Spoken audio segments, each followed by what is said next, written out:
From America's heartland, it's Prodigy Bowlers Tour, celebrating junior bowling and elevating junior bowlers. Today, episode 159, the 2024 Kansas City Open January Point Tournament.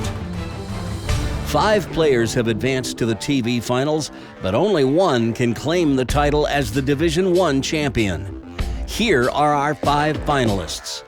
Bowling in the opening match and qualifying 5th is Donovan Courtney of Moberly, Missouri.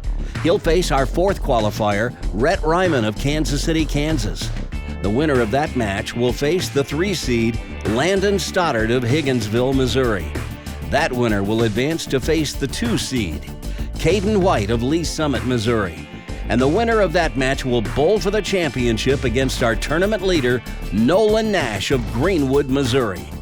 It's a star-studded field today, and one of these 5 young athletes will emerge victorious in Division I here at the Kansas City Open and will sign the coveted trophy pin on Prodigy Bowlers Tour. From Royal Crest Lanes in Lawrence, Kansas, just up Iowa Street a little ways from the University of Kansas and the Jayhawks. Rock Chalk. We've returned one final time this season for the KCO's January Point Tournament. On our last episode, you saw the Division III kids go at it, and today we turn our attention to Division I, where one of the strongest Final 5 fields we've seen this season has emerged. Now, as most of you Prodigy regulars know by now, Division I at the Kansas City Open showcases the skills of the bowlers with averages of 200 and higher, and this is the division that bowls scratch. Today we had some truly spectacular bowling in the qualifying round. Our leader, Nolan Nash, got off to an especially fast start when he fired a 299 in his second game of qualifying. That had to have settled his nerves, since this house has never agreed with him. Nolan has never made the stepladder before here at Royal Crest Lanes, but thanks to a new ball he had drilled up, his fortunes definitely changed. Caden White was right there with Nolan, tied for the lead after the morning block, and Ethan Deal was just 12 pins behind. Tashawn Clark was the other player who fired a morning block of 700 or higher. And Kayla Hedges even closed out her morning block of qualifying with a 300 game after struggling in her first 2 games. But then, as the afternoon block was finishing up, the top 5 players rose to the top and secured their spots in the stepladder finals. Tyler Haig put on a furious charge in his 6th and final game of qualifying, firing a 278 in an effort to sneak into the top 5, but he came up just a little short. Ethan Deal and Tashawn Clark, among our early leaders, fell back in the afternoon squad, making room for Landon Stoddard and Rhett Ryman to push their way into the final 5, with Landon riding a strong 288 in his 6th game to grab the 3 seed. One thing you don't see on the leaderboard are many familiar names from Kansas. In fact, Rhett Ryman was fortunate that his Kansas high school bowling team didn't schedule their first practice until tomorrow. But any Kansas high school bowler whose school team had already started practicing were ineligible for this tournament, and we won't see them again until after Kansas high school bowling season is over in March. So names like P.J. Douglas and his brother Anthony, and Connor John of Wichita, and several more weren't in the field and won't be eligible until March. But we've got a strong field today, and it's time to get the stepladder finals underway as our 5 seed, Donovan Courtney, faces our 4 seed, Rhett Ryman. Rhett won the first KCO of the season in September, and Donovan Courtney is making his 2nd appearance on Prodigy Bowlers Tour, having qualified back in April when we were in Leavenworth at Crown Lanes. Although he started this season in Division II, where he won from the number 1 position in September when we were in Olathe. These 2 players finished qualifying separated by just 1 pin, so you'd have to expect this will be a close match. Rhett, being the higher qualifier, had the choice of starting lanes. He wants to finish first, so he has elected to let Donovan start the match. And he starts with a good one. Solid strike to begin, slapping out that 10-pin like a boss. Taking another look at Donovan's style. One-hander, nice release. Love his finish position. Good balance. Everything in the right spot. And, well, that's what happens when all those things happen. You get a strike. At least that's the way you plan it, anyway. All right, Rhett.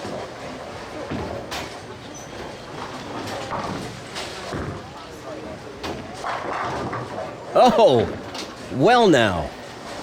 That's a fine how do you do. He starts with the stone 8 and hopes that isn't an omen for things to come. Goodness gracious. They call it the one true tap in bowling, although most bowlers have somewhat more choice language to describe it. But it's a spare. And these two players get started all even. Rhett is 16. His birthday falls in early August, so, well, everyone else around him was aging up into the next age division. He got to hang back one more year in the U15s, but not so much this past year. He's now a U18.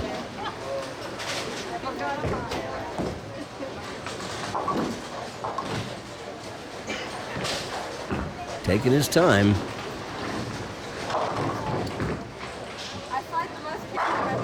And you throw them like that, you can take all the time you need.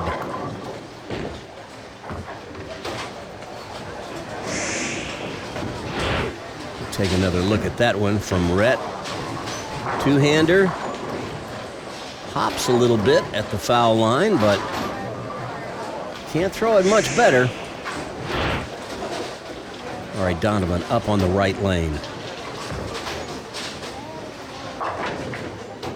A high hit leaves the 3-6. Well, we will mention that the action to our right on lanes 7 and 8, that's Division 4. And we'll recap their stepladder when we get to the end of the show. Donovan covers the 3-6 without a problem. Donovan is 18. He turned 18 back in October. And what that means for him is this is his last year of eligibility for youth bowling. When the new bowling season rolls around in August, he'll have aged out. Boom! Another solid hit. Donovan is one of two one-handers we have in our 5-player field today. The other being our number 3 qualifier, Landon Stoddard. The winner of this match will face Landon. All right, Rhett with a strike working has a chance to take the lead.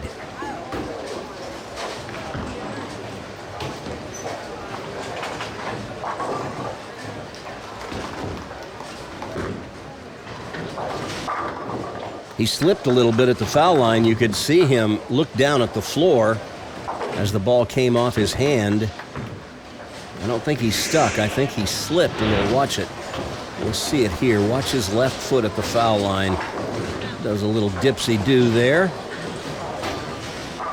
But the result of the shot was good. I think that movement was after the ball was off his hand.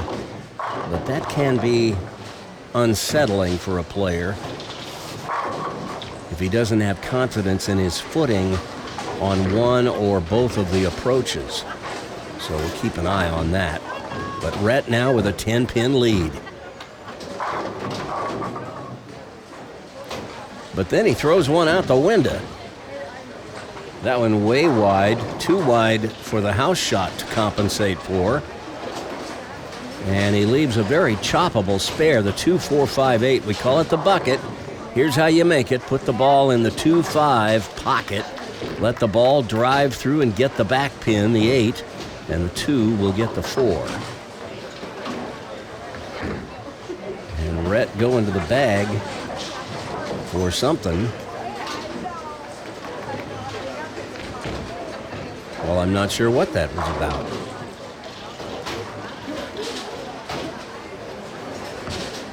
Sets his feet just a little right of center. He's going to go from right to left at this.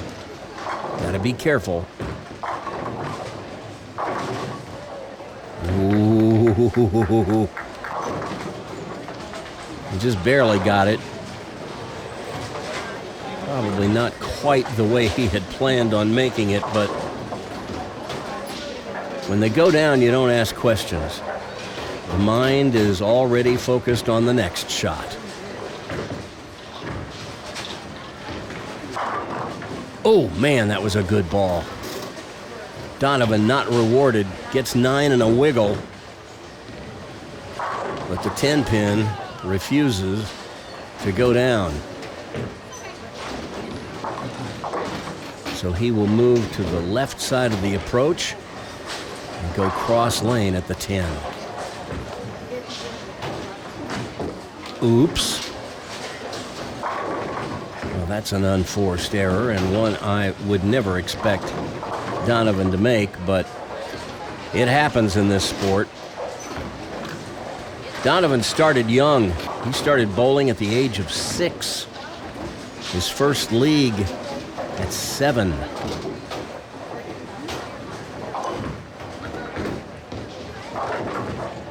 Oh my goodness.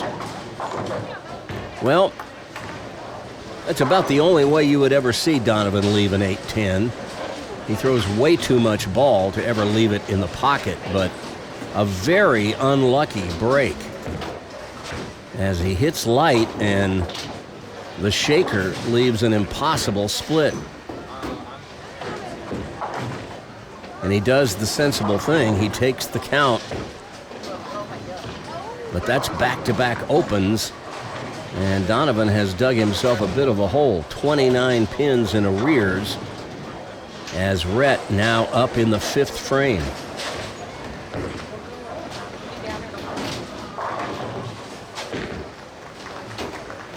Well, Rhett won the KCO in September in Division I when we were at Olathe Lanes East in Olathe, Kansas. He's looking for his 2nd win of the season on Prodigy. And he'll have rough sledding getting there if he throws many shots like that. Through the nose, leaves the 3 pin.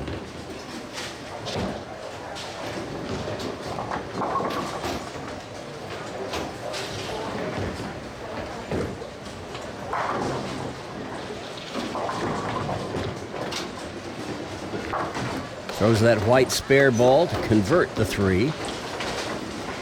Rhett's had a really good season at the KCO thus far, winning in September, and then in October he qualified first, finished 2nd when Nolan Nash knocked him off in the championship match. In November here in Lawrence he finished 10th, and then in December at the adult youth where he was the defending champion on the youth side, he had what he thought was a great partner, but they just couldn't quite get it done when he and Colby Lovegren bowled together. He did not make the stepladder. It's more like what he's looking for right there. Take another look at it.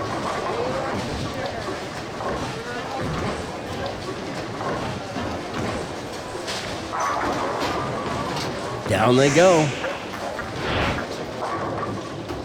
All right, Donovan's got to get busy now.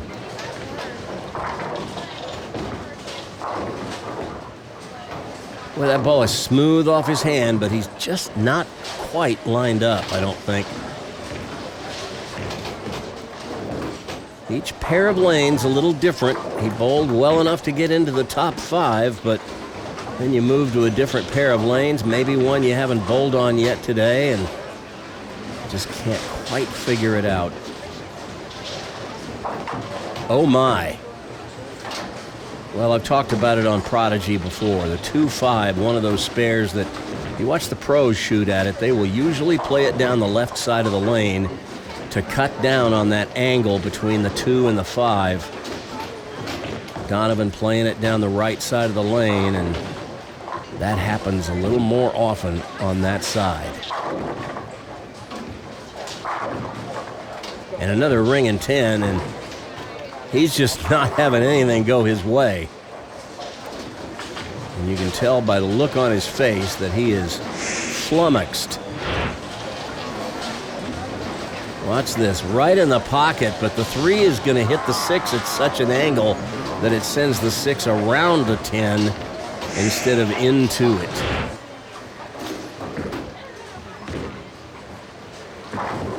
Yeah, I didn't see him missing another 10 pin. But he's got his work cut out for him if he wants to catch Rhett, who now has a strike up and can extend his lead to 49 with a strike here in the 7th.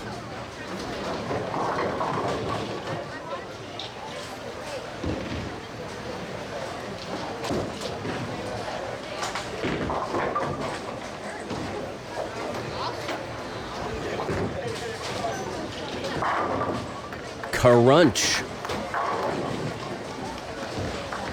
Rhett, another one who started young. Not quite as young as Donovan, but Rhett started bowling at the age of 8. Bowled in his first league at the age of 10.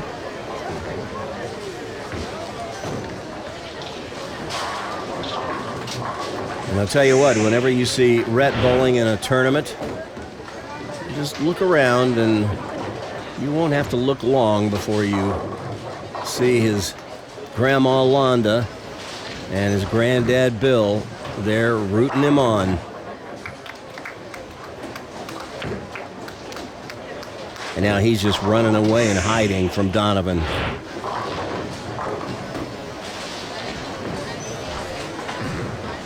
That foot perpendicular to the foul line, just the way you want to see it.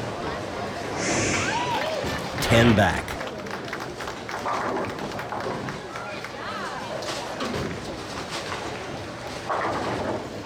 Oh, he pulled that one, but it almost set just enough. But in the end, it was nearly a 4-6. Broke down to just the 4-pin. And Donovan's just going through the motions now of getting this match over with.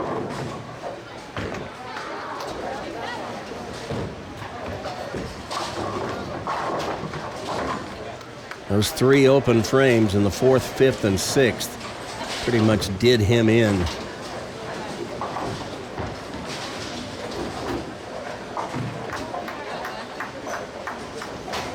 I've seen some strange things happen in this sport, but 60 down with 2 frames to go, not likely.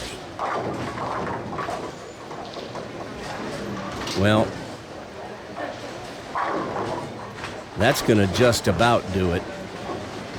I guess it's mathematically still possible. Donovan with a possible 174. Rhett has 165 banked if he doesn't throw another ball.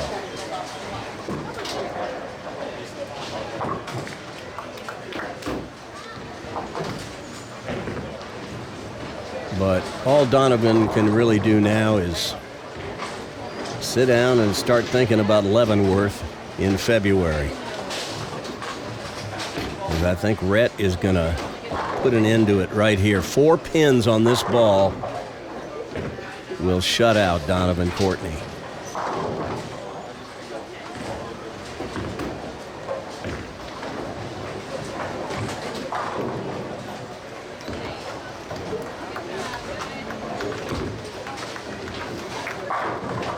That'll do it. I never root for any one player over another, but I always root for a close finish. And, well, this one is anything but. These two players finished qualifying just one pin apart. So this outcome of this match is nothing like I expected.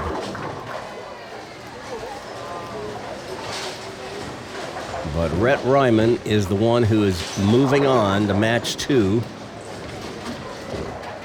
We never bail out of these matches before they're completely finished. These kids earned the face time, and by golly, we're going to give it to them. Rhett can use this opportunity to maybe test another ball.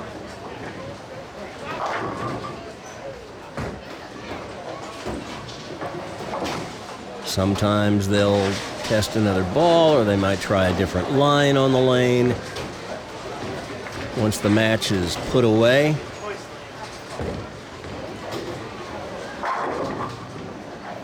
spare here and a strike on the fill, he'll get 223.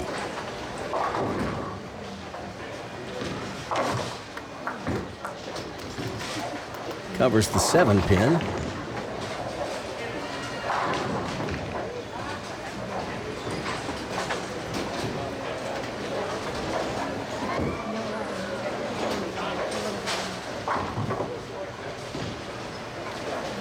When you have these frames at the end where it really doesn't matter what you get, it's important to keep your focus. Don't lose it for the next match. So Rhett gets his 223.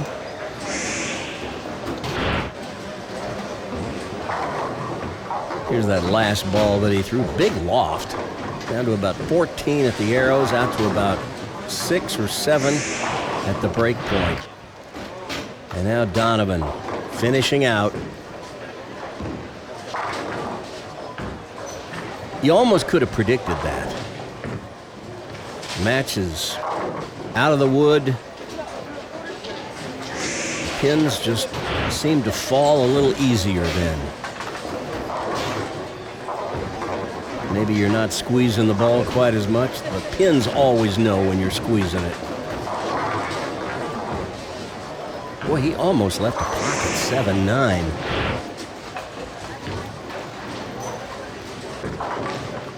Pulled that one. Pulled it way left, and we'll finish with a 164, assuming he converts the 610 here on the final fill ball.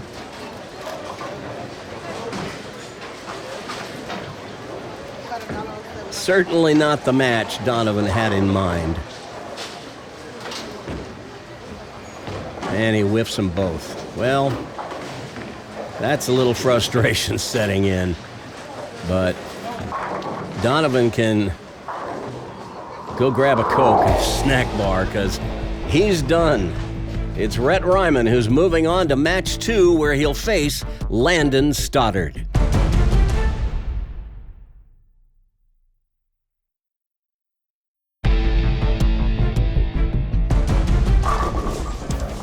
Well, I think Donovan Courtney would just as soon forget this ever happened. After the way he bowled in qualifying, I don't think anyone would have predicted he'd come away with just 3 strikes in his first stepladder match, least of all him. But it just seemed like no matter what he tried, it didn't work. But I've seen Donovan bowl enough to know he hasn't shown you what he's capable of yet. Maybe next time. But Rhett Ryman came out firing. A stone 8 in the first frame, and then 5 strikes in the next 6 frames, and Rhett was able to cruise to victory. He won this tournament a year ago to become the first 2-time winner on Prodigy last season after his win 1 month earlier at the 2022 December Adult Youth Doubles Tournament. And now it's Rhett who's moving on to match 2. Where now he'll face the red-hot redhead from Higginsville, Landon Stoddard. Landon fired a scintillating 288 in the 6th and final game of qualifying to leapfrog past several players and get into third place. So you can bet he's feeling it and he's ready to keep that momentum going. Landon had the option. He has opted to let Rhett lead off. He either wanted to finish first or he may prefer the left lane and wants to finish on it. But it's going to be Rhett with the first toss here on lane 5 at Royal Crest Lanes.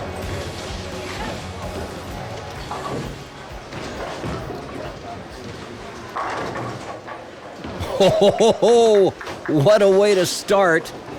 He gets the 9 to go late. I'm sure he's thinking, hey, as long as it went, I'm good with it.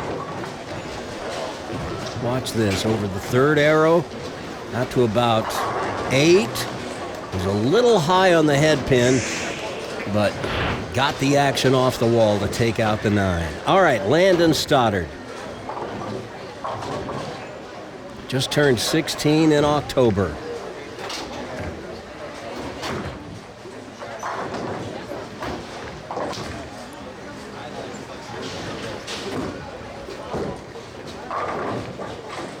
And he shreds the rack on his opening toss. This kid, obviously, with a 288 in the final game of qualifying, capable of some big scores. He set the record back in September on our first Division I show of this season. A record he probably would rather not have, but he shot 255, only to lose to Nolan Nash, who fired a 269. That 255 by Landon stands as the highest losing score ever thrown on Prodigy.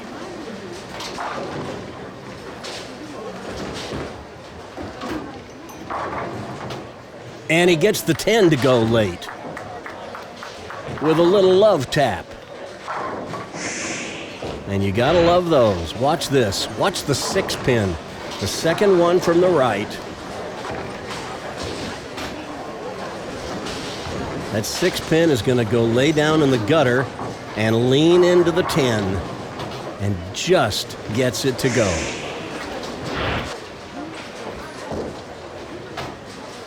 All right, Rhett up on lane 6.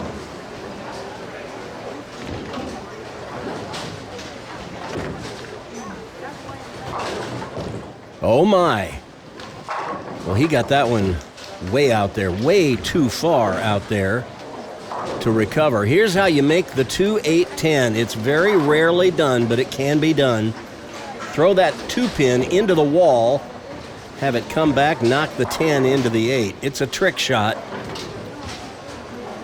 Most of the time, players will just go for the 2 and 8, take the count, take their medicine. And that's what Rhett does. And early in the match, probably the smart play. You try to make it, and you're more likely to get 7 than you are to get all 10.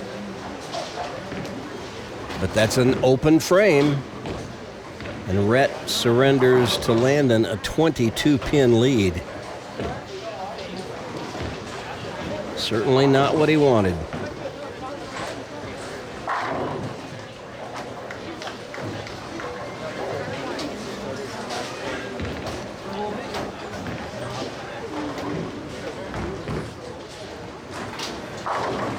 He got that one way out there too, but it came back this time.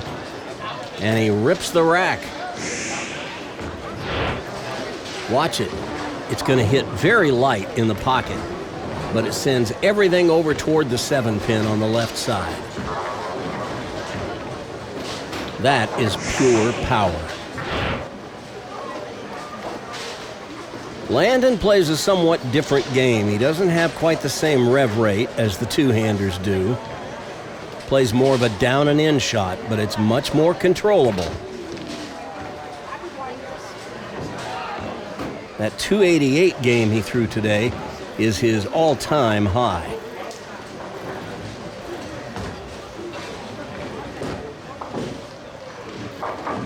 Oh, that one didn't get up.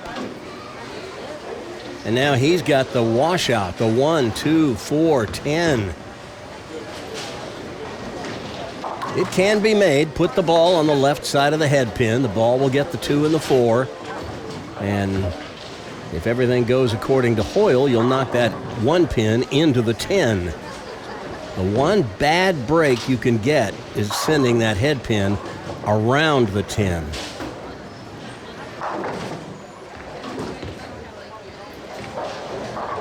Like that. Oh my goodness. I didn't mean to jinx him.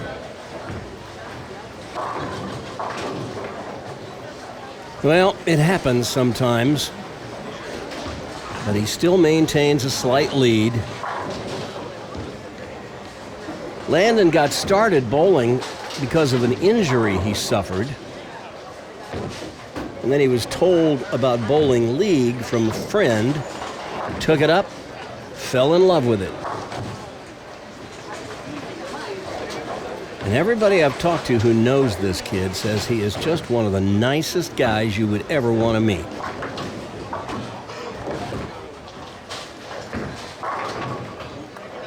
Now, if you're on the other side of shots like that, you may not think so, but that was a good one. Here's his footwork.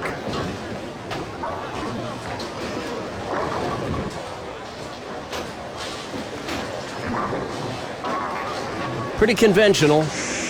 Little crossover step at the beginning and nice slide. I like his game. I wish he'd lower his backswing a little bit, but he tried it. It didn't work for him. So, you know what? If it ain't broke, don't fix it. Boom. Big strike by Rhett. That'll cut into Landon's lead some. Take another look at it. He goes heel first on his last step. The sign of a planter, although he does slide a little bit just from his forward momentum. He goes so fast to the line sometimes he'll slide even though he goes heel first.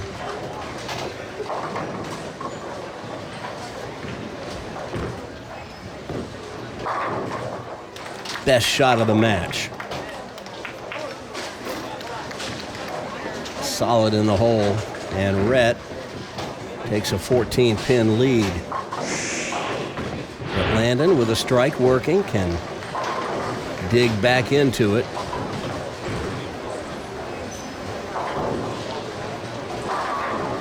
That is 10 back. All right, Landon. Let's see you go to work here.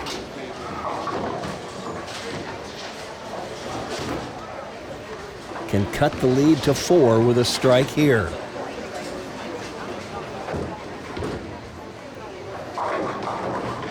Oh, well, that's one way to get it. He knows he got away with one that time. He hits it so thin the head pin goes to the left wall and comes back and rolls out the 2-pin from behind. Watch it. Takes some speed to pull off this shot. The ball will hit the head pin very light, sends it to the wall, and right back to the 2-pin. Looks like a solid strike on the scoreboard, though, doesn't it? All right, we've got a little traffic jam in the bowlers area behind Landon.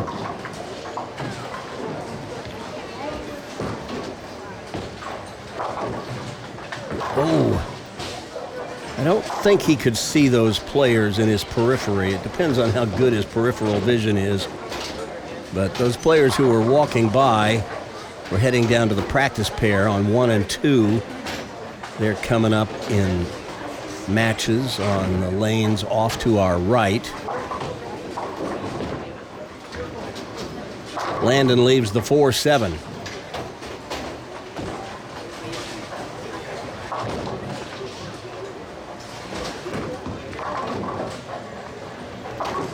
And Landon covers the 4-7.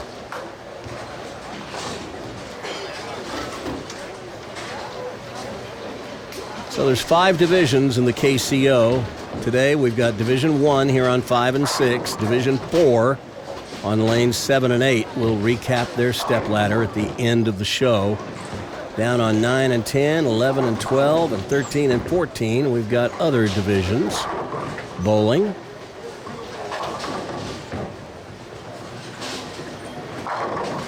Now Rhett with a double up.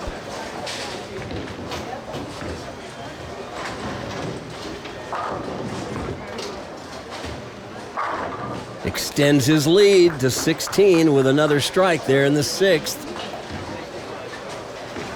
Those of you who watch Prodigy regularly are familiar with this style. Rhett Ryman, two-hander at the bottom of the swing. The ball is not only below his head, it's a little inside that, which is good. Look at the narrow gap between the ball and his ankle. That is ideal. Fingers way below the equator of the ball to get maximum revs. And the pins have no chance against that.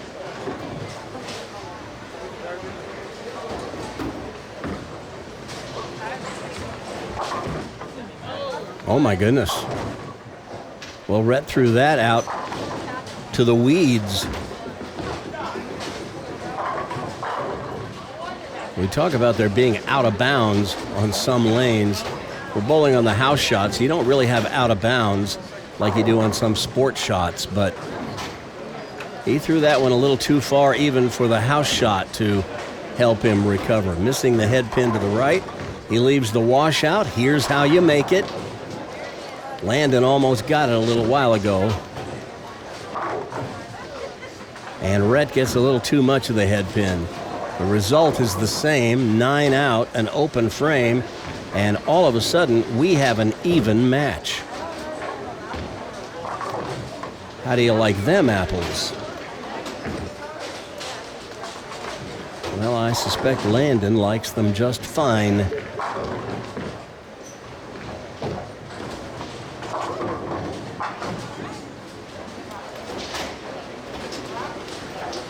Now's the time for your Sunday ball. And set yourself up for the last 3 frames of the match.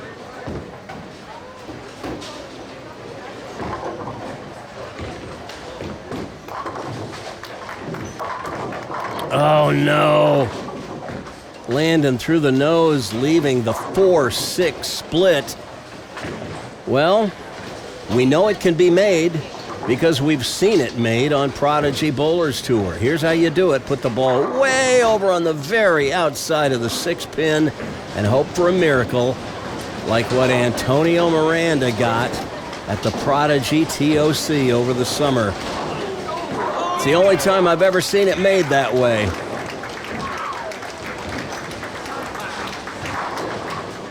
But again, most of the time you would advise to just take one, get the count, and that's what Landon does.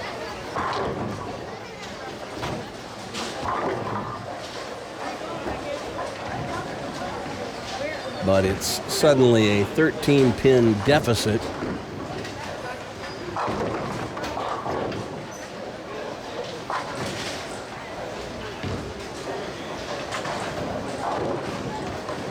As we get down to the final 3 frames, who's going to step up at the end?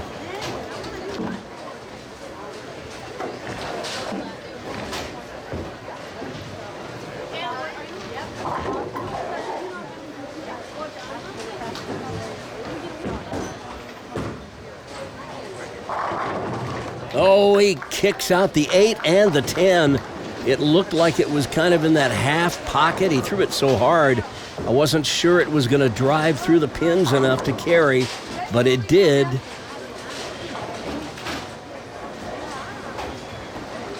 And Landon posts a strike in the 8 just to let Rhett know he's here.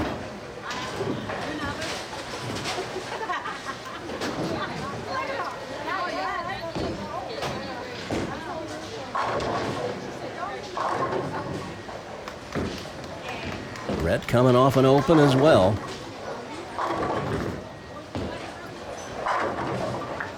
But he isn't anymore. Solid strike of his own.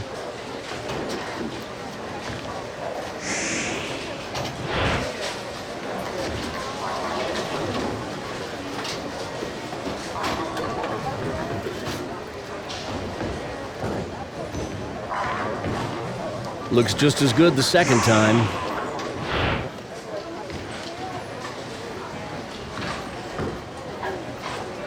All right, a strike here, and he would really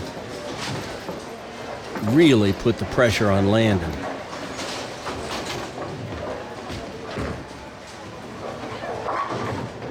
But instead, the ball cuts through the nose, and he leaves the baby split. And that certainly changes the complexion of things heading into the 9th and 10th. Here's how you make the 3-10. Throw it from the left side of the lane. That way you effectively narrow the gap between the 3 and 10 pins for the ball. Just like that. That's well done. So now, Rhett with a possible 212. Landon with a possible 219.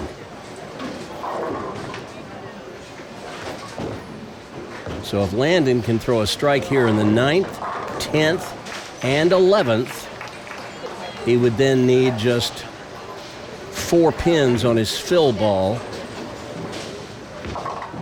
to shut out Rhett. Landon with the advantage because he has that strike up in the 8th.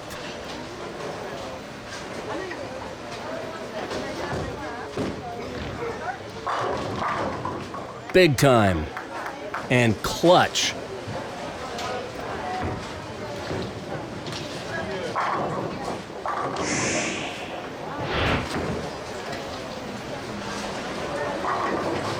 Great thing about Landon's game is the nice straight arm swing.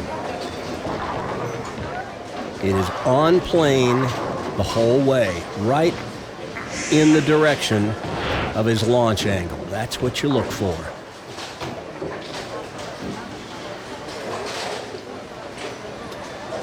A strike here in the 10th and 11th, then 4 on the fill ball. He will shut out Rhett Ryman.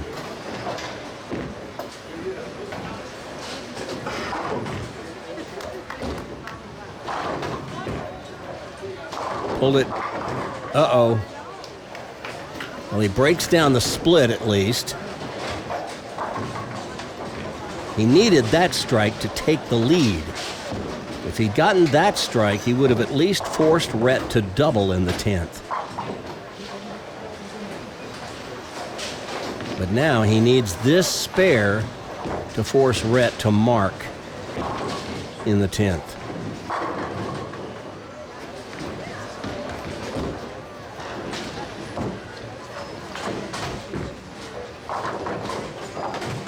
All right, got it.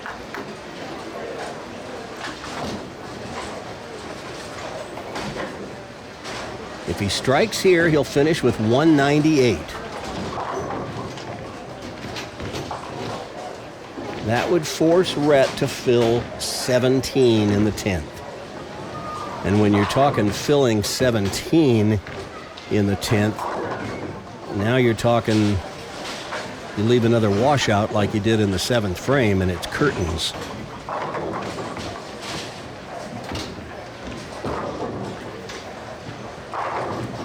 All right, there's the maximum count, 198. So Rhett knows what he needs. This is one of Landon's better shots of the match. I would have liked to have had it on the first ball in the 10th. But you take them where you can get them. All right, Rhett needs to watch his count. Needs to fill 17 in the 10th. He's working on a spare. And that strike will make his job a whole lot easier.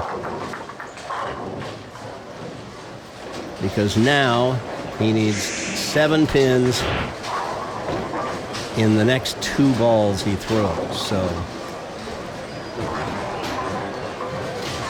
that was an excellent shot right in the hole. Pins just explode off the deck. And I would expect he will have no problem getting 7 in 2 shots.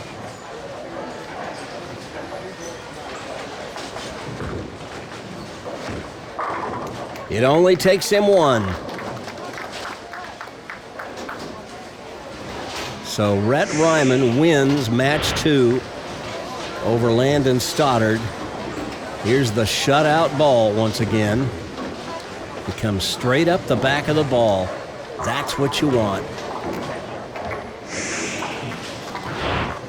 1 more strike for 212.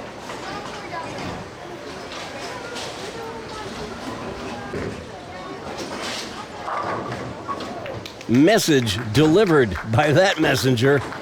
It's a big strike to finish and a 212 to 198 victory. Rhett Ryman over Landon Stoddard in match 2. So it's Rhett who's moving on to match 3, where he'll face Little Whitey. Caden White next.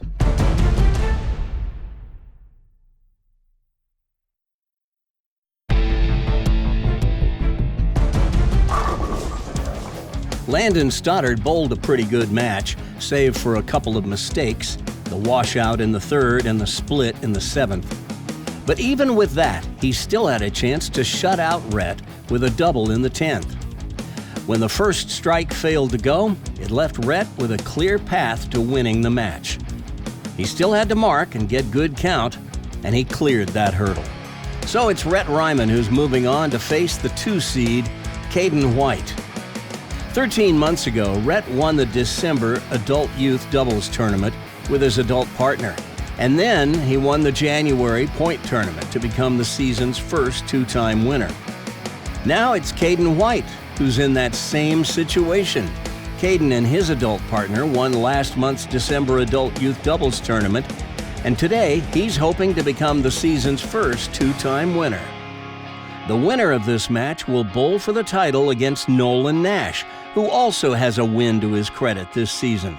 So one way or another, we're going to crown the season's first 2-time winner. But only one of these 2 fellas will be in that final match. Rhett or Caden? Who's it going to be? We're about 20 minutes from finding out. The customary handshake to get things started. Between these 2, nothing but champions left in our field today. As we see a little more traffic as this young man with the bowling balls heading off to our right, heading down to bowl a match in his stepladder. As Rhett carefully sets his feet and is ready to go here. Match 3 in Division 1. Rhett already with 2 victories in the first 2 matches, hoping to keep it going. That's one way to do it. The light hit, and he kicks out the 7 at the end. Here's Rhett's footwork. 4-step delivery, heel first on the last step. More of a planter than a slider. Although he does slide a little bit, although it's more slippage than slidage, I'd say, since he goes heel first. All right, Caden White up on the right lane. Gives it the big turn at the bottom. And that ball comes charging back.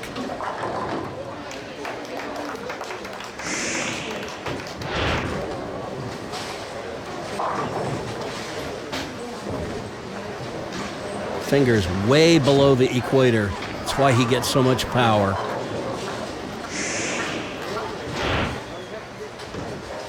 He's kind of a little guy. So he starts at the very back of the approach to build up momentum and generate some ball speed. And it works for him. Big double to start. Puts Rhett behind right out of the gate.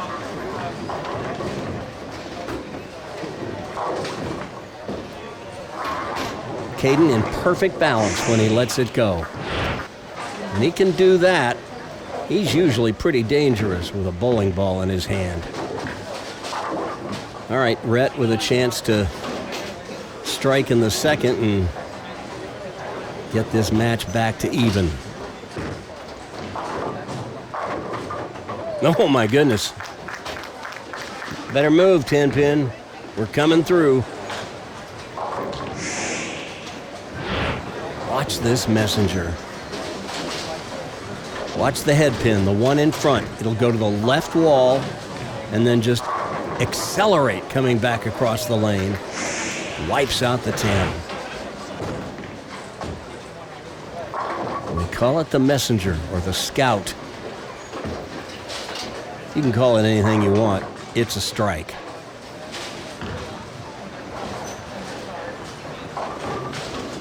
And Rhett would love another one right here. Put some pressure on Caden. There you go. Beautifully done. This time, watch the 6-pin, the second one from the right. It'll go to the right wall, come back, and tomahawk out the bottom of the 10.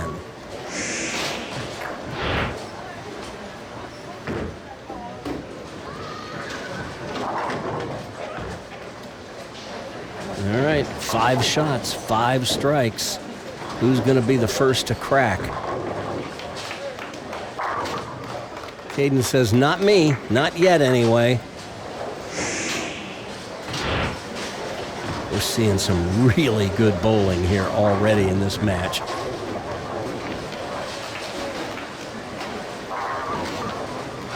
Any questions?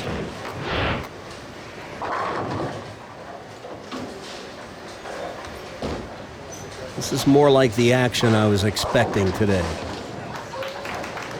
All 5 of the players we had in the stepladder today, including the 2 that have been eliminated, all of them capable of long strings of strikes. Now that was just a pinch high. Sometimes that 2-pin will go to the left wall and slip between the 4 and 7 and trip both of them out. This time it got the 7, but not the 4. So he'll go cross lane at the single pin spare. Very rarely will you see Caden miss one of those.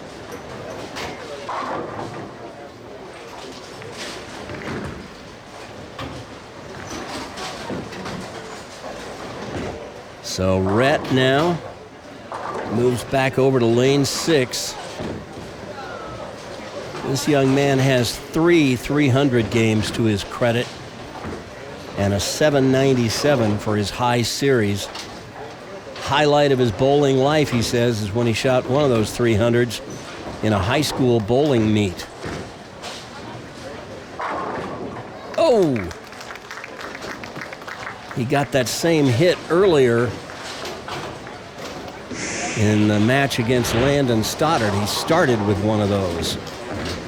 Kicking out the 9 late. Watch this. I think this will be the 2-pin that comes back off the left wall.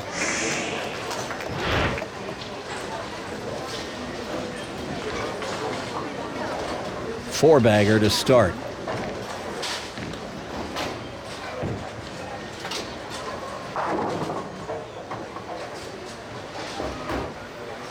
Rhett, a big fan of Jason Belmonte. You can see some of that influence in his style.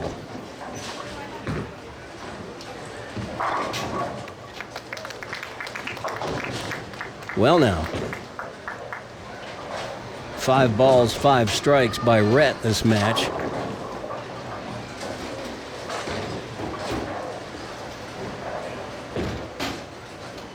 Caden down by 21. And all he's done is go strike, strike, strike, 4-pin.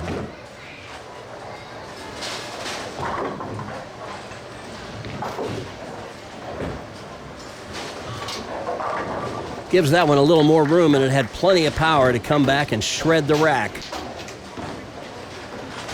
Send it that far to the right, you're going to have plenty of entry angle, too, to carry some off hits, and that's exactly what he did. Watch this. He will get this one way out to the right. Ball right under his head at release. This is what I look for. Now, he could probably get that ball a little closer to his ankle, but it looks pretty good to me. And those fingers down below the equator, really at the very bottom of the ball. That's where the revs live. That ball's out to about 4. And those pins just run to get out of the way. Oh, the ringing 10. An apparent good hit in the pocket. But the 6-pin flies up and around the 10-pin.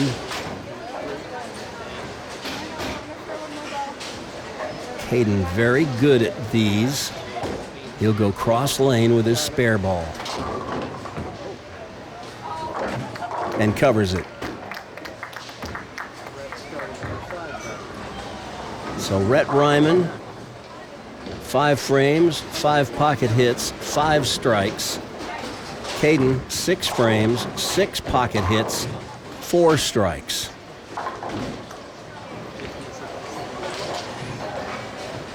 Whenever you hear us talk about how it's pretty easy to get to the pocket, but it'll come down to carry, this is the kind of match we talk about. Who can get the corners to go? Who has the carry?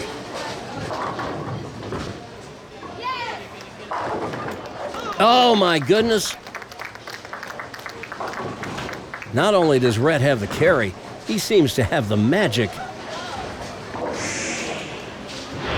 That could have been a 4-9 or just about any kind of split. I believe that'll be the 3-pin that comes off the right wall, coming back across the lane to wipe out the 4. The 3 takes out the 4-pin. He's got a 6-bagger to start the match.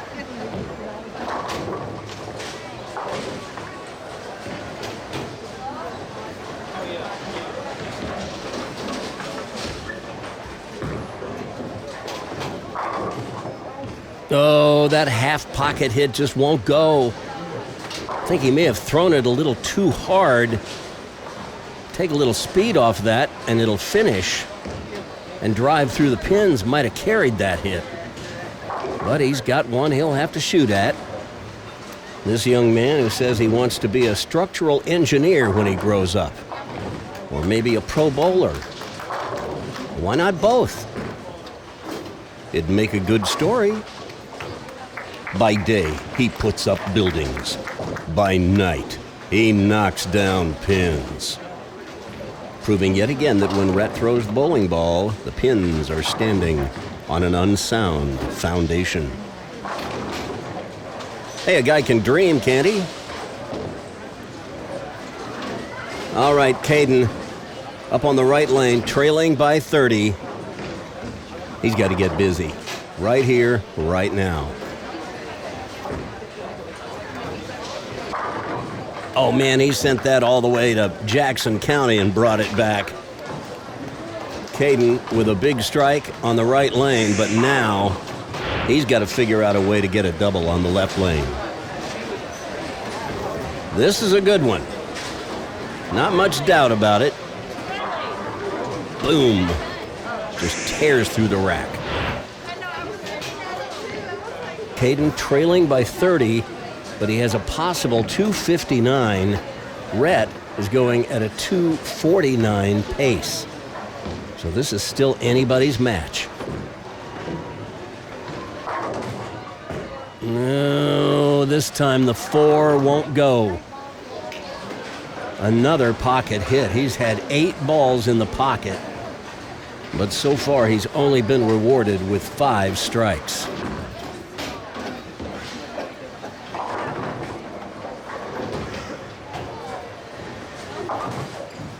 Takes care of the spares, though. That's important. But that failure to strike in the 8th, costly for Caden. Now, the best he can do is 239. All Rhett has to do is just strike spare the rest of the way, and he's home free.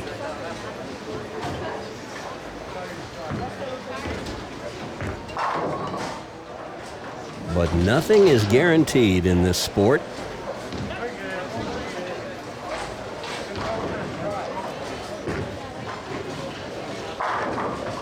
And it seems like he's throwing the ball harder and harder with each shot.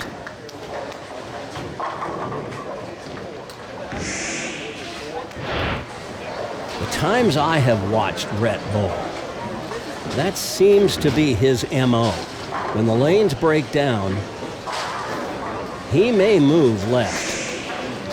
The moves they make are so small, it's hard to pick them up from this distance. But he just seems to throw it harder. When the lanes hook more, he just throws it harder and harder, and he can really zing it when he wants to. Thought he might have pulled that one, but it's set in the oil. And you know what? You know you're lined up correctly when you can miss your target and get away with it. That one over about 17 at the arrows. It just didn't get out near as wide at the break point as some of his earlier shots, but it was still solid in the hole.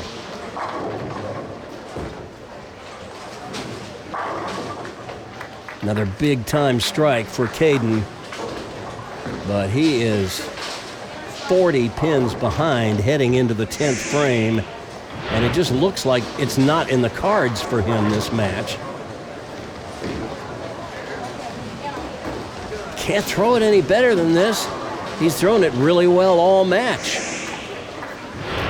But now the best Caden can do is 239. Rhett is going at a 259 pace.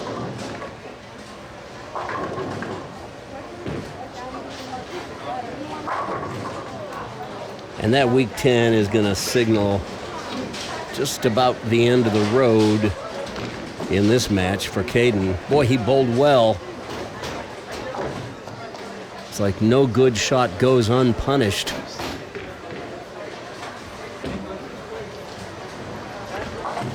It's a spare, but now the best he can do is 219. Rhett Ryman has 219 banked right now. If he throws 2 balls in the 10th in the gutter, he finishes with 219.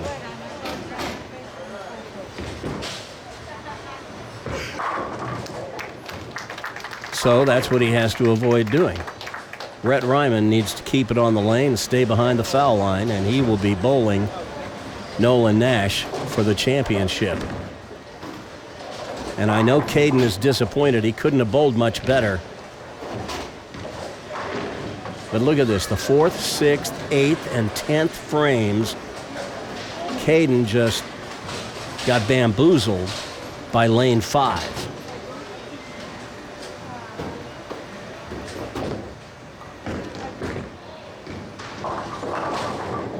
Chalk it up.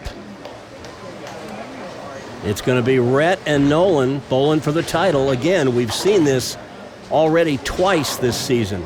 They bowled each other for the title in September in Olathe, and again in October in Gladstone, each of them with 1 win apiece.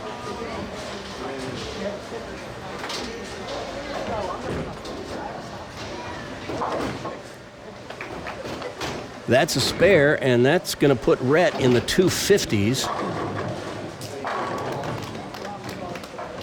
And that's pretty juicy.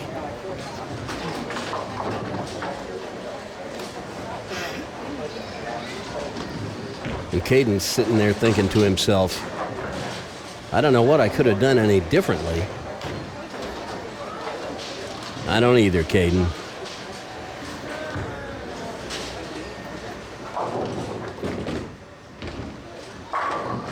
That is a 258 to 219 victory for Rhett Ryman over Caden White as we see Nolan Nash moving in. He's our tournament leader, and it's going to be Rhett v. Nolan for the third time this season on Prodigy Bowlers Tour.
I don't mind telling you, I'm a little out of breath after that strike-a-palooza in our third match.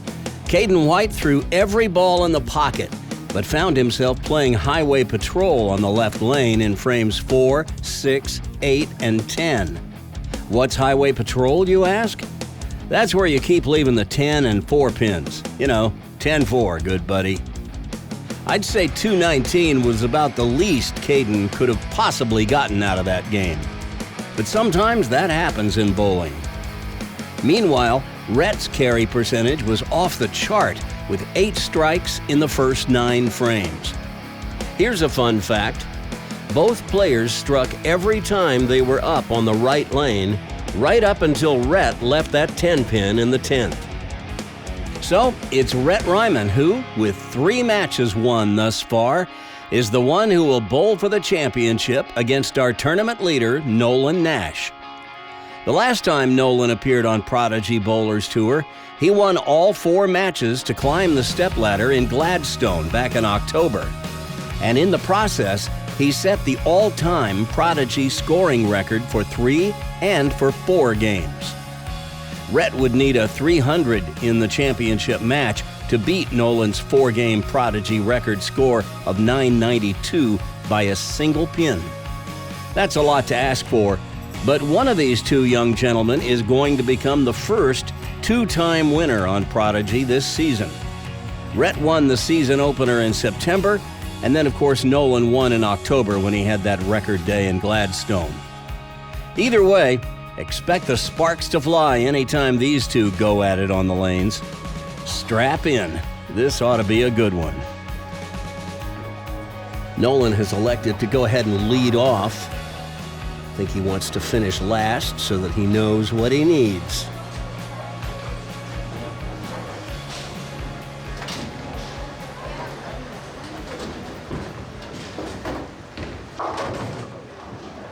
Well, he's going to need to keep the ball a little farther to the right.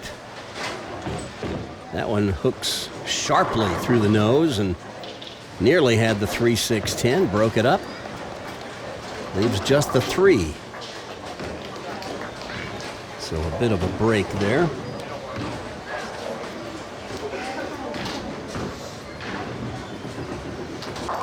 Nolan is 17. Actually, these 2 guys are almost a year apart in age to the day. Their birthdays are a day apart.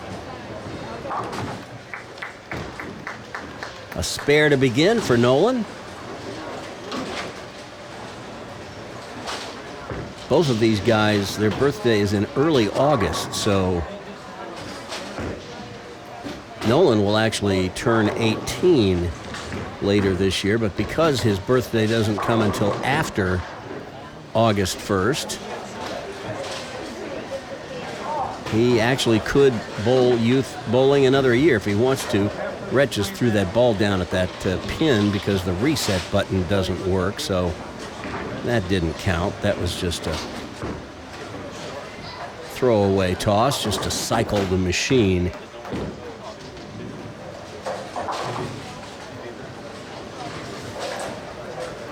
Left over from warm-up tosses. All right, Rhett Ryman with his first shot of the championship match.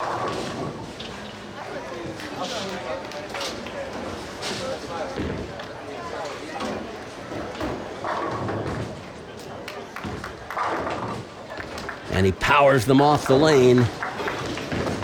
Big time strike.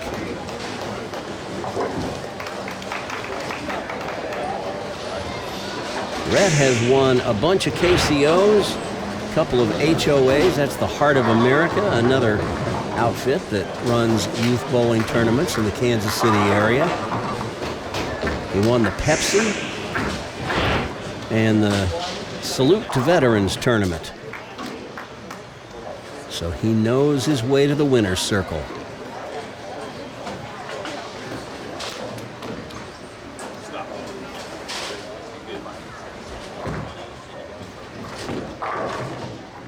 Tripping the 4 helps.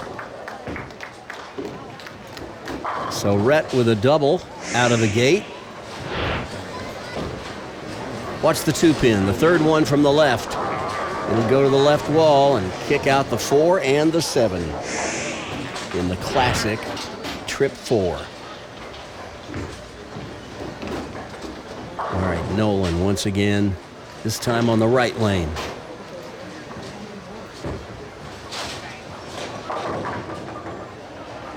He almost had the big 4.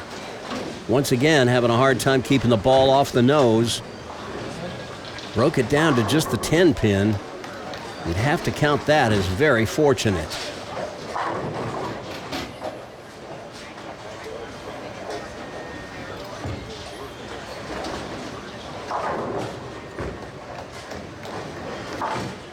And he takes care of the spare.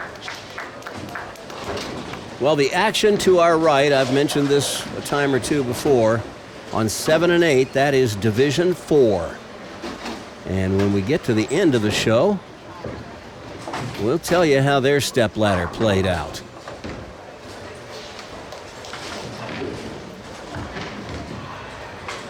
All right, Nolan looking for his first strike of the match. Tell you one thing, he is going a little slower at the pins today. These two both very capable of throwing a rocket to the pocket out there. And Nolan is kind of known for throwing it super hard, but today he's taking something off of it, going a little slower, giving it a little more room, letting it work its way back. And you can't ask for better action than that. Rhett, meanwhile, he's the one throwing it hard today. Seems to have started throwing it even harder here in the last game. It's working for him, though.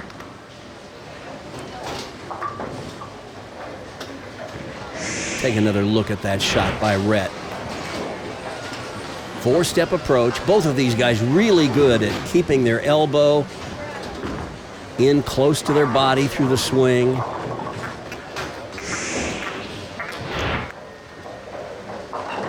They don't leave much in the bag, that's for sure.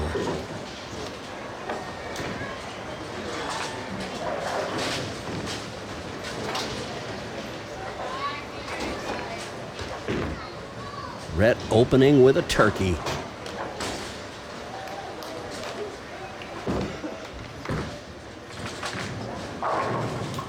Ooh, comes in light. Leaves a dicey little spare here. The bucket, 2, 4, 5, 8. When these two met earlier this year in September, Rhett won 202 to 184. In October, Nolan won 215 to 192. That was the final game in Nolan's 4-game run of the stepladder, in which he set the Prodigy scoring record. 777 for 3 games and 992 for 4. Now, they have met one other time on Prodigy. That was during match 3 of the KCO Invitational back in June. Nolan won that one 246 to 221. So we've seen these two go at it a bunch of times.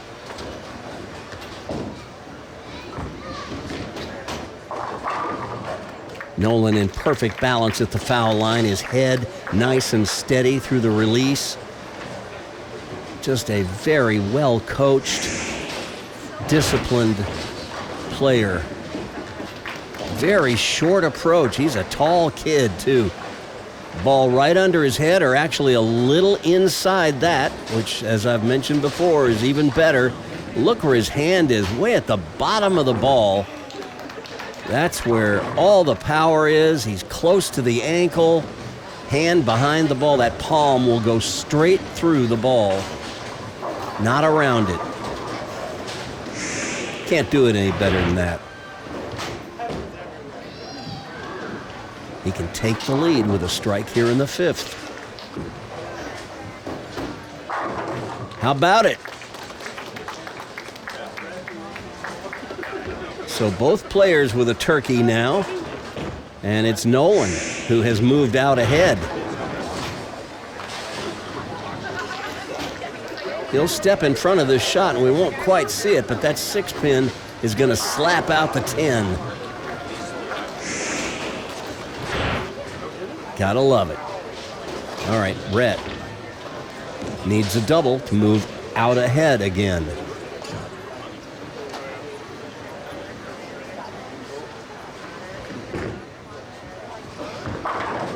gives it the big loft and the big speed. Man, he is really rocketing that ball down the lane to try to get it to hold pocket.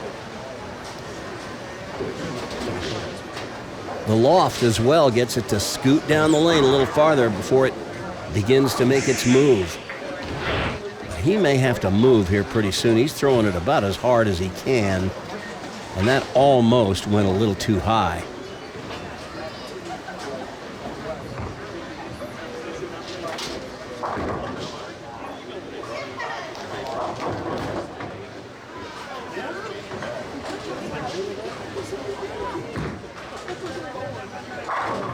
Just like those winter trucks plowing the snow off the road, that ball just plowed the pins right off the deck.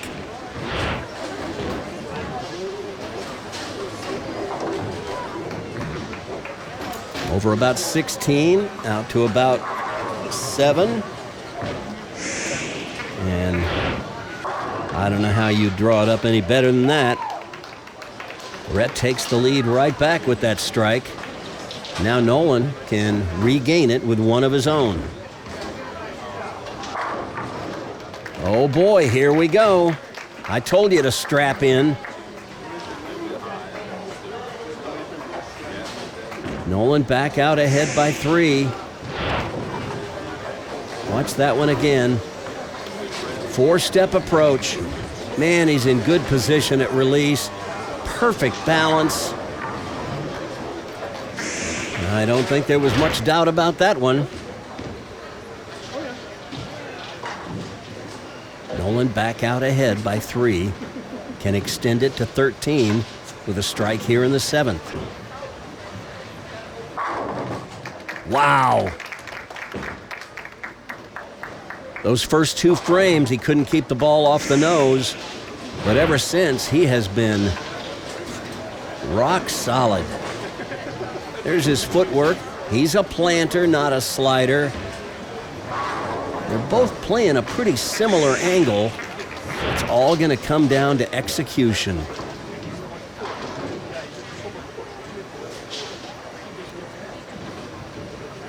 Rhett now needs 2 strikes right here to regain the lead. And there's one.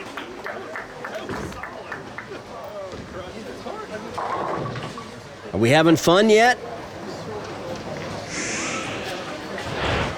These two are putting on quite a display. Comes right up the back of the ball. He's begging it to hold. It did.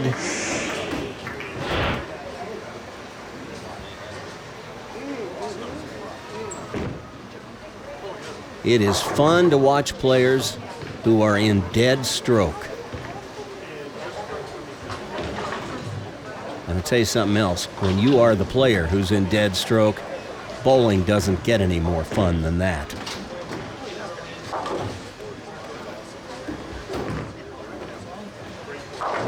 Oh, he gets the shaker this time. That one got away from him a little bit. Kind of shakes his head in disbelief that he got away with one, but watch this. This is a little wider. He hit about 14 at the arrows, out to about 6. Came in light, but the wall shot saved him. All right, Nolan, trailing once again, needs a strike here to get the lead back. How about that one?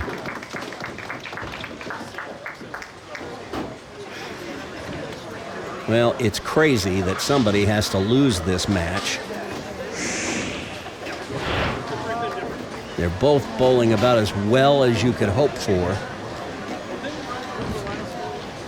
He is just dead on plane, going back and coming down.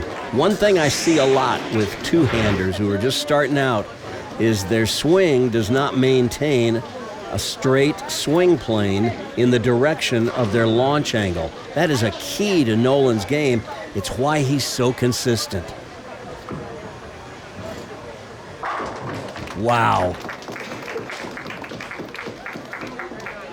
So the lead is 13.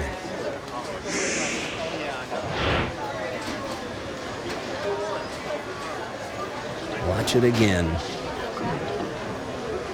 These two guys are so much fun to watch. But now here's the situation. Rhett can't shut out Nolan. No matter what he does, he can't win the match in this turn. He can only force Nolan to double. There's a strike in the ninth. Cuts the lead to 3.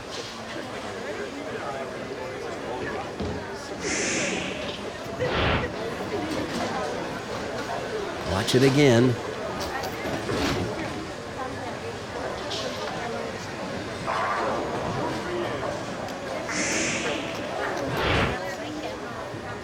So now he can take the lead with this next strike. That would force Nolan to get the first one in the 10th. If Rhett can get 2 strikes in the 10th, he'll force Nolan to get 2 strikes in the 10th. Boom.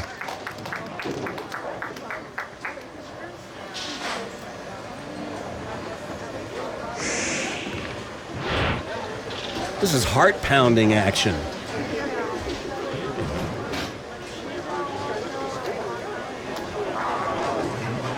Never a doubt.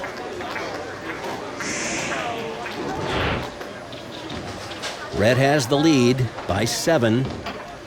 He can extend to 17 with a strike here in the 11th. But something distracts him and he sets the ball down. When he won here last year in January, there was a birthday party going on at the high end of the bowling center, and a couple of times there was a big eruption down there that happened while he was in the middle of his approach. Somehow he didn't let it distract him. He went on to win, but I think he knows that there's not much margin for error here. He needs every pin he can get.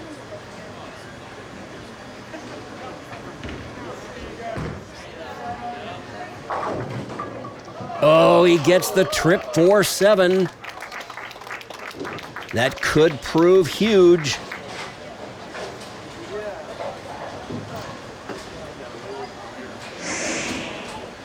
Watch it again. Watch the 2-pin, the third one from the left. It's the one that's going to go to the left wall and slip between the 4 and 7 and get them both. One more strike for 276. And it may not be enough. Crazy, huh?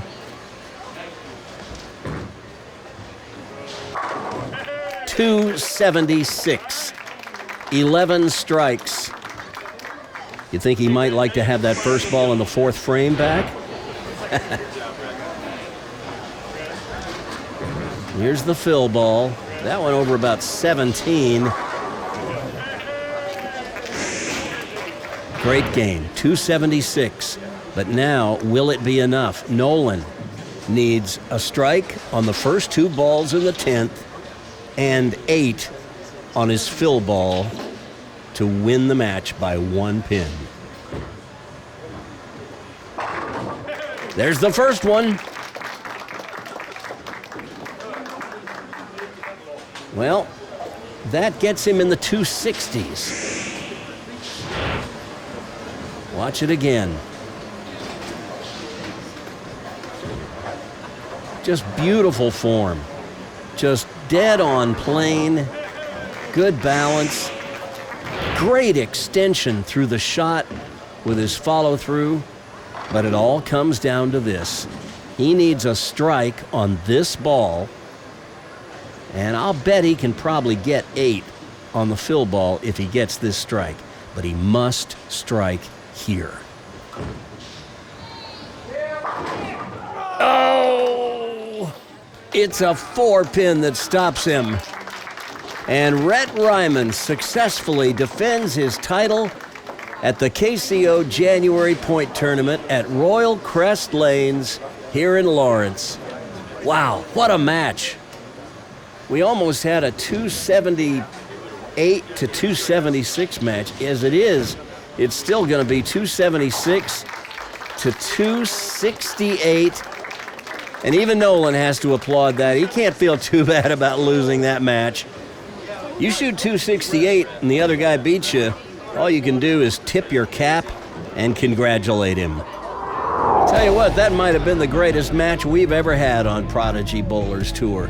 And the winner was Rhett Ryman. We'll visit with him next.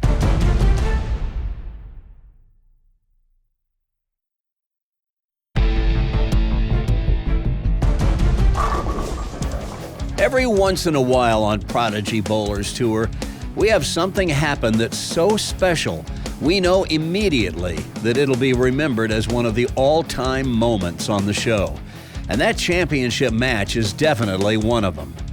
In fact, much of this episode of Prodigy was marked by spectacular shot-making and strikes galore. Congratulations to all 5 contestants, and especially to the 2 finalists who competed in the championship match.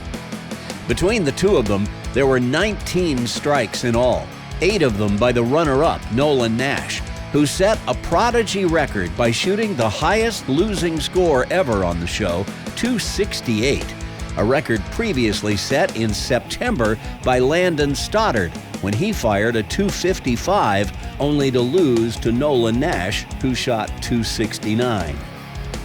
This marks the 3rd time this season that these 2, Rhett Ryman and Nolan Nash, faced each other in the championship match. Rhett won in September, Nolan got Rhett in October, and today, Rhett takes the 3rd match between them. And this might not be the last time we see these 2 go at it. This also means that Rhett joins Nolan as the only 4-time winners on Prodigy Bowlers Tour since we moved from Atlanta to Kansas City. They've still got a ways to go to catch Hunter Moffitt as the winningest player in Prodigy Bowlers Tour history, but at the rate they're going, I wouldn't rule anything out. But it's time now that we sit down with our winner today and get him to do the honors. Are you okay? I have never been in a match that intense in my entire life. That is the best match I've ever had. I'm happy it was against Nolan. I think it was probably the best match we've ever had on Prodigy Bowlers Tour. 276 to 268.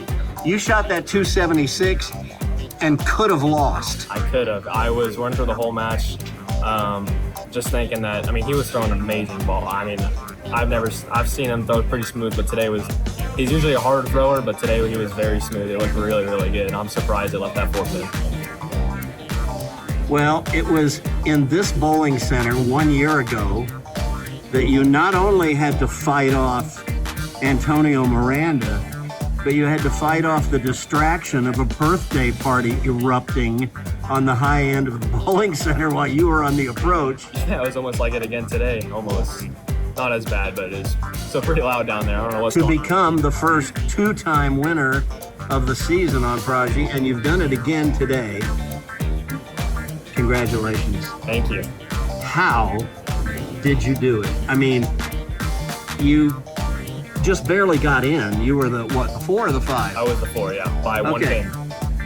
Yeah, you beat Donovan Donovan by like a stick coming into the stepladder finals, and then you were just laser focused for 4 matches. Yep, gave it everything I had.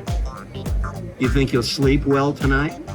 I'll probably have the best sleep I've ever had. I start school back tomorrow, and then this was my last tournament before high school season, so I was glad to finish off with a win. Well, congratulations. You once again are the first 2-time winner on the season. And you know what this means? You don't get a second spot in the Prodigy TOC in June. Nope. But you do get to put your name on the coveted trophy pin once again. So reach into that box o' pins. Red. He's going red. Red for Rhett. The signature goes on once again, this time on 1/7/2024, in a match that we will not soon forget. Congratulations, Rhett and Ryman. Thank you. As I mentioned during the show, the group to our right on lanes 7 and 8 was the Division 4 bowlers, and here's how their stepladder played out. In match 1, the 4 seed Olivia Deere defeated Micah Elias 185 to 168. That set up a match with the 3 seed Brettley Steinert.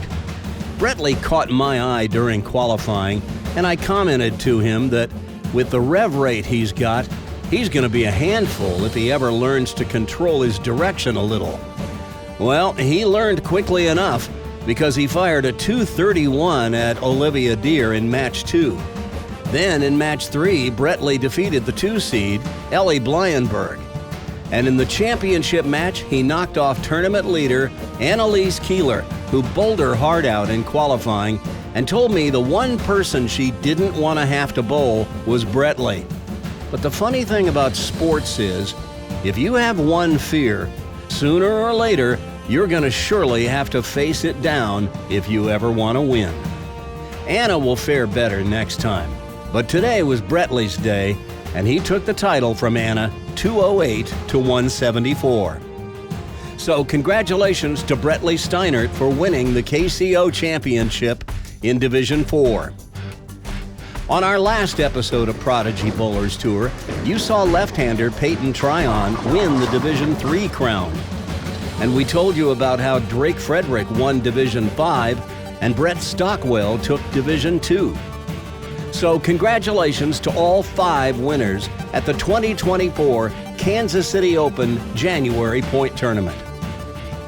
The next stop on Prodigy Bowlers Tour is the 2024 KCO February Point Tournament at Crown Lanes in Leavenworth, Kansas, where we'll bring you championship round action from 2 divisions. This is the tournament that I missed last year because I was in the hospital following a head-on car crash in which I totaled my car and someone else's, and somehow everyone escaped without serious injury. I promised to drive carefully and will be there on February 4th at the bowling center with the dinosaur in the front yard. And we're expecting a longtime Prodigy head from Yakima, Washington to be in the field as his family is flying in just so he can bowl the KCO. More about that on our next episode of the show. Look for episode 160 to drop on Saturday, February 17th at 1 p.m. Eastern, 12 noon Central. And if you'd be interested in bowling the KCO or just want to learn more about the tournament series, visit their website at www.kansascityopen.com. There you'll find entry forms, schedules, and everything you could ever want to know about the Kansas City Open. If you enjoyed today's video, leave a thumbs up. And if you like what we're doing here with Prodigy Bowlers Tour, smash that subscribe button and ring the notification bell. Incredibly, 3/4 of you watching don't subscribe to the channel. It doesn't cost you a penny to subscribe, and it only takes a second to do it. It helps us grow the channel and gives greater exposure to these awesome junior bowlers. So please, punch that subscribe button. And then if you'd like to financially support the work that goes into producing Prodigy Bowlers Tour each month, and it does take up to around 35 to 40 hours to produce each episode, become a Prodigy patron. Go to our Patreon page at www.patreon.com/Prodigy Bowlers Tour and follow the instructions to become a patron. For just $5 a month, you'll get early access to each full-length episode of the show even before it's released to the general public.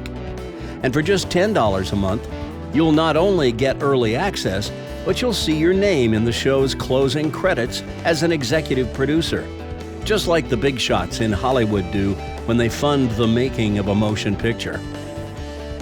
To keep up with all things Prodigy, and to get all the behind-the-scenes stuff that goes on during the making of the show, join our Facebook group.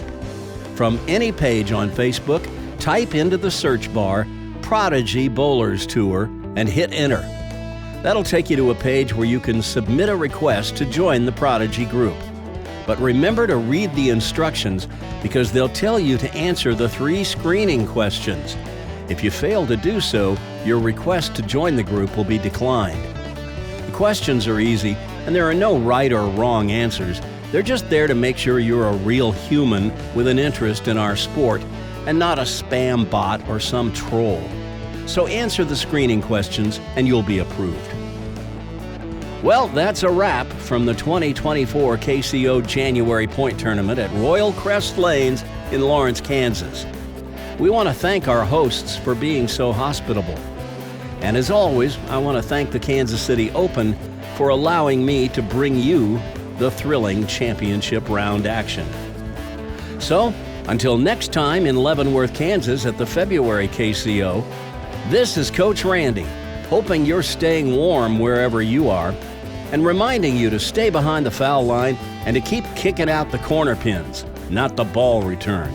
And I'll talk to you again next time on episode 160 of Prodigy Bowlers Tour. Now, go get your bowl on.